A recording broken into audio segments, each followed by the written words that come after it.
Today we're going to talk about the science of tools for fat loss. I think we all know people who can eat a ton and never seem to gain any body fat, or people who seem to eat very little and seem to gain body fat very easily. And I was always intrigued by that. And it turns out there are a number of different factors that relate to that.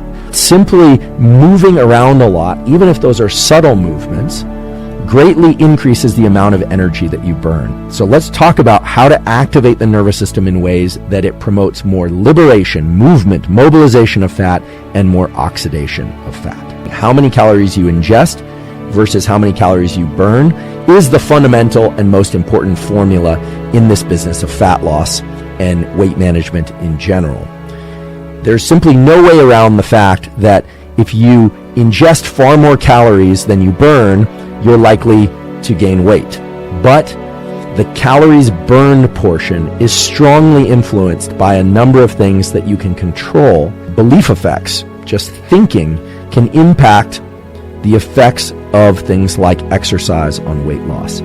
These are just incredible results. So this is remarkable, and it speaks to the power of the nervous system and the power of belief in governing aspects of our body and our physiology that one would otherwise think were outside our conscious control. When you look at different diets, you look at low-fat diets, high-fat diets, keto diets, intermittent fasting, provided people stick to their particular diet, it doesn't really matter which diet you follow. Adherence, however, is always an issue. If you can't stick with something, then it's not very worthwhile.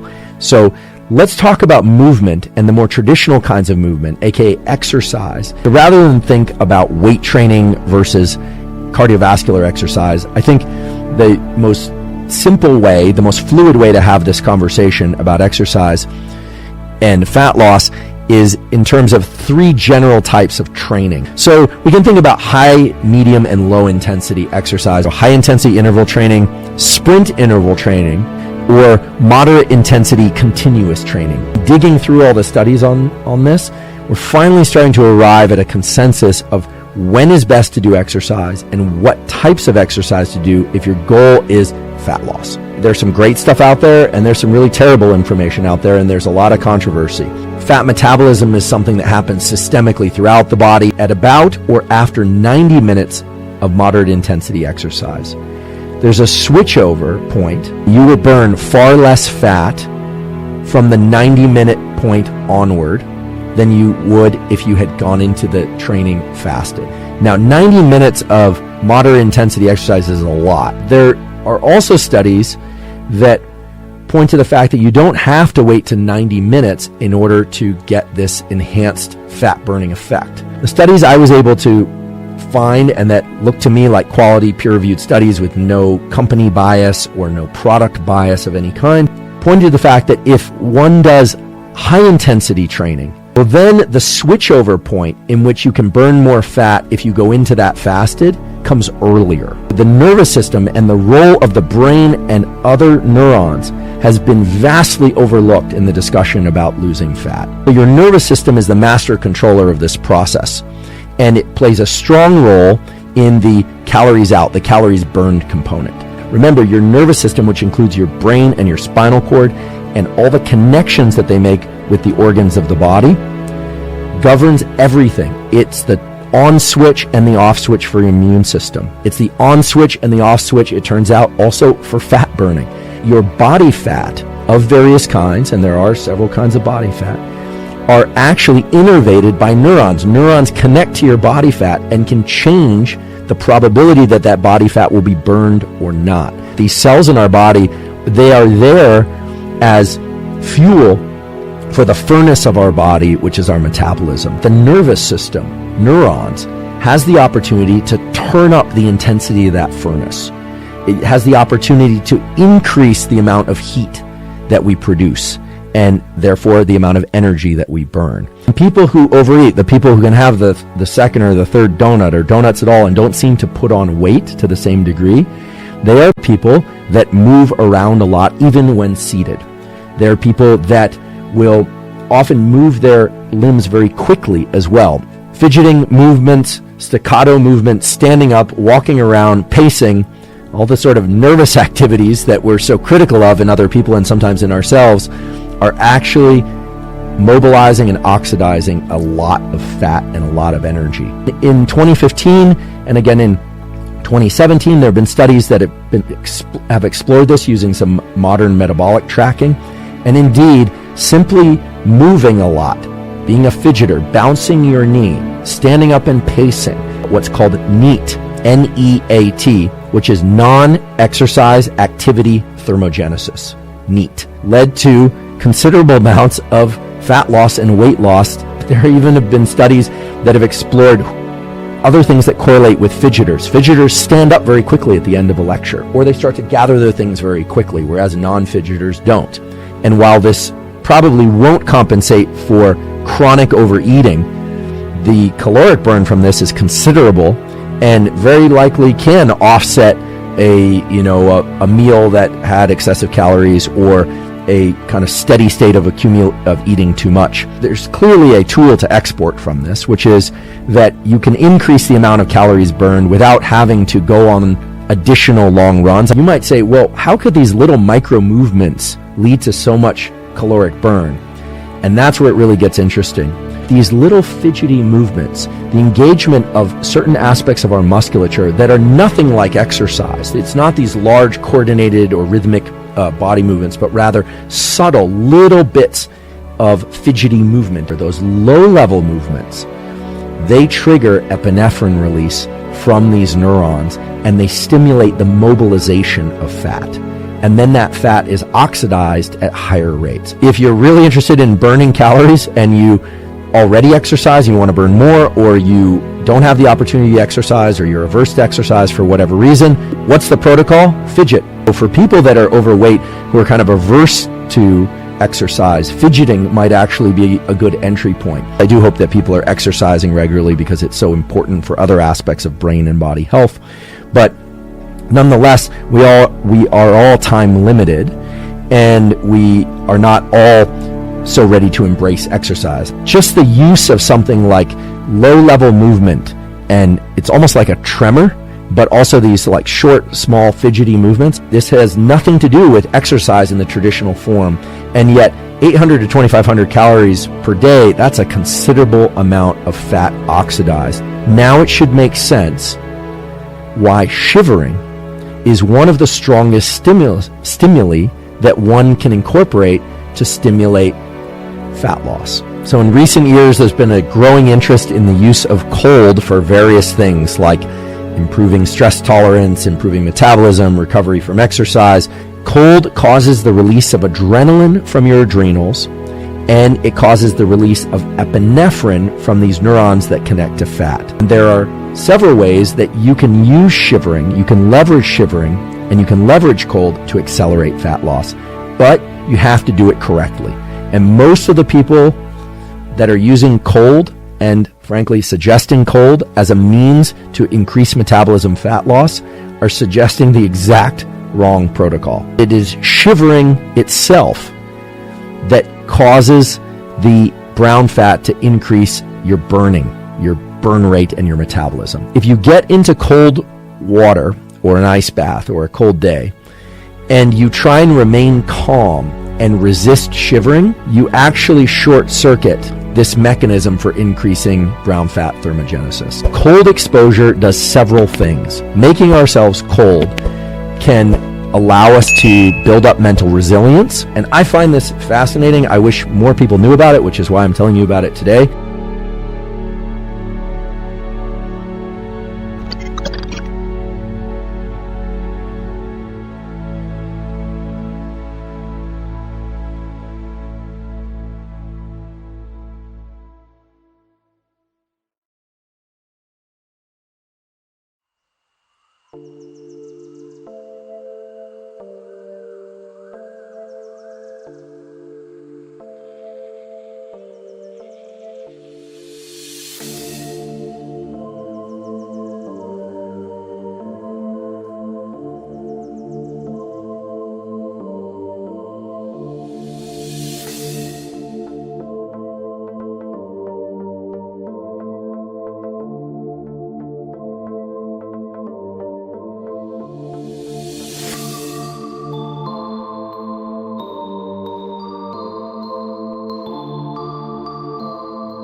I feel like I'm losing my mind. Is everybody in the world blind? Please, Lord, give me a sign, a sign. I feel like I'm losing my mind. Is everybody in the world blind? Please, Lord, give me a sign, a sign. I wanna be the greatest. Everybody on the fake shit. I look around and feel like everybody is the fakest. I make this every day and I'm impatient, hoping one day I blow up from the basement. Statement, the top is so vacant. I don't hear shit that I think is amazing. Waiting for my day when I'm playing sold out shows for 1,000 faces. Hey, give me that crown, get in my way and to be put down. It ain't your place, no, this my town. If I want that shit, then I'll get it right now. I'm losing it, the noose it fits, some losing shit, a stupid myth. You choose to live or choose to dip, you choose to fight or lose your grip and lose a gift. I feel like I'm losing my mind. Is everybody in the world blind?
I feel like I'm losing my mind. Is everybody in the world blind? Please, Lord, give me a sign, a sign. I feel like I'm losing my mind. Is everybody in the world blind? Please, Lord, give me a sign, a sign. I wanna be the greatest. Everybody on the fake shit. I look around and feel like everybody is the fakest. I make this every day and I'm impatient, hoping one day I blow up from the basement. Statement, the top is so vacant. I don't hear shit that I think is amazing. Waiting for my day when I'm playing sold out shows for 1,000 faces. Hey, give me that crown, get in my way and to be put down. It ain't your place, no, this my town. If I want that shit, then I'll get it right now. I'm losing it, the noose it fits, some losing shit, a stupid myth. You choose to live or choose to dip, you choose to fight or lose your grip and lose a gift. I feel like I'm losing my mind. Is everybody in the world blind? Please, Lord, give me a sign, a sign. I feel like I'm losing my mind. Is everybody in the world blind? Please, Lord, give me a sign, a sign. Yeah. There's no mercy in this world, just hunger-thirsty persons in different versions. Each new update, that shit worsens. Why? Pull back the curtain and you'll see the different vermin. We all have different burdens that all seem to cause disturbance. Yo, so do me a favor, don't treat me like a neighbor. Don't need the different flavors of your problems just to savor.